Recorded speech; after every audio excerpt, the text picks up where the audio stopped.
אחד מהרגעים היותר מרגשים ביום כיפור הוא כמובן לקראת סיומו, תפילת נעילה.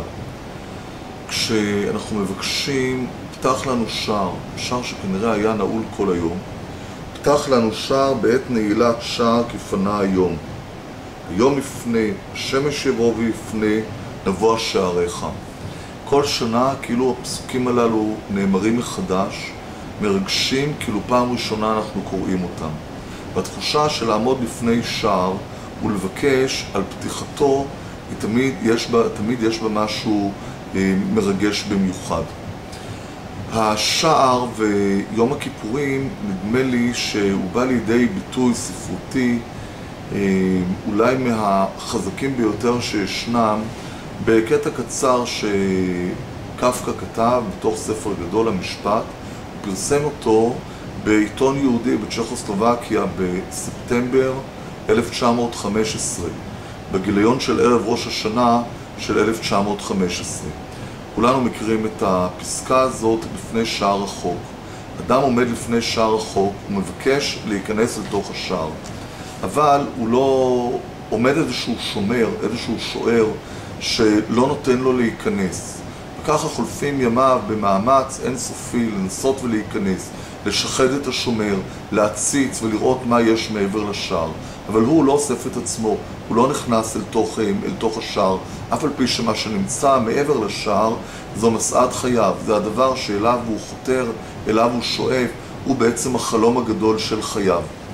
האמירה הזאת של קפקא, שהיא מתארת טרגדיה מאוד גדולה, של אדם שרוצה להיכנס ויש איזשהו שומר טטרי שבכלל לא מבין את מה שמסתתר מעבר לשער, הוא רק יודע שאולי מעבר לשער מחכים שומרים גדולים ממנו, חזקים ממנו. הוא זה שמונע מהאדם שמחפש את הזוהר שבוקע מבעד לשער. הרבה פעמים כשאני קורא את הפסקה הזאת, ואני מקפיד לקרוא אותה בימים אלו, בימים שבין ראש השנה ליום הכיפורים, יש לי את התחושה שהשומר הטטרי הזה, הגס הזה, זה שלא נותן להיכנס אל שער החוק, זה שלא נותן להגיע אל המקום שממנו פוצע הזוהר, הוא בעצם מישהו שנמצא בנו, בתוכנו. והשאלה היא, האם אנחנו ניכנס או אנחנו לא ניכנס. בעצם, האדם הזה, אצל קפקא, הוא היה צריך להיכנס, להתעלם מן השומר ולצעוד מעדנות אל מעבר לשער. יכול להיות שהוא נתקל בעוד שער, וגם שם הוא היה צריך לעשות את אותו הדבר. אבל השומר הזה הפחיד אותו, הוא לא אסף את עצמו, הוא לא נכנס לשער. אנחנו מתפללים, פתח לנו שער בעת נעילת שער, זו תפילה חשובה.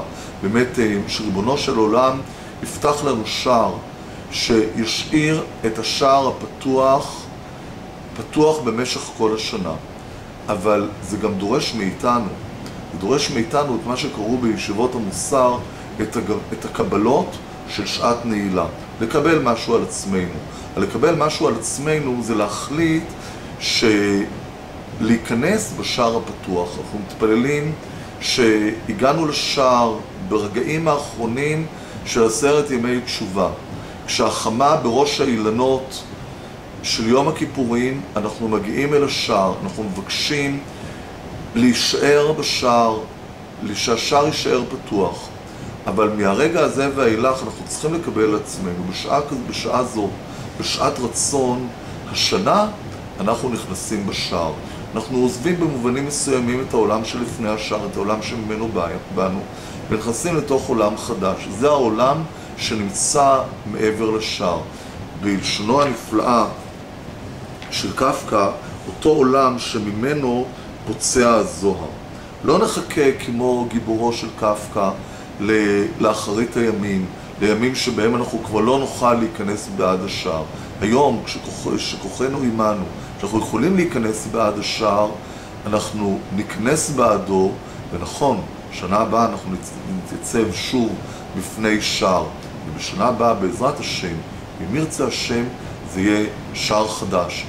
כל פעם ניכנס לעולם חדש, נעבור את השער, וכך תהיה לנו חתימה טובה בעזרת השם.